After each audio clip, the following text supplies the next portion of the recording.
El coronavirus es como Dios porque está en todas partes y nadie lo ve. En estos momentos estamos en una meseta. En la televisión está hablando todo el rato del virus. Dicen que el virus hace pupa y vas al hospital. Rosita estaba en la cocina. Me gustaría ir al cole, pero dicen que no podemos salir.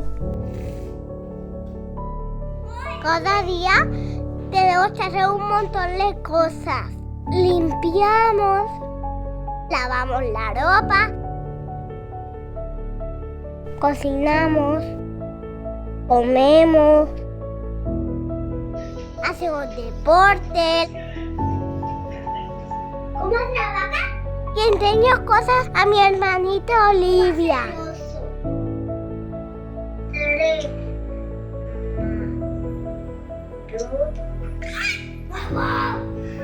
Y también tengo mucho tiempo para divertirnos. Y nos inventamos juegos. Y a mí lo que más me gusta hacer en casa es jugar a circo. Hacer de equilibrista, de payaso. Y me gusta hacer muchos trucos de magia. ¿A qué color desea blanco? Y también nos enfadamos y lloramos.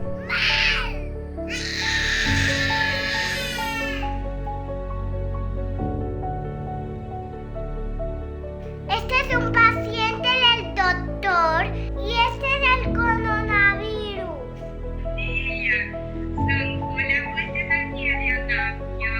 Y llamo a mis abuelos de Lituania, a mi abuela de Italia. Tenemos que estar encerrados en la casa. Sí. Qué problema, ¿verdad? Sí. Es un problema grande.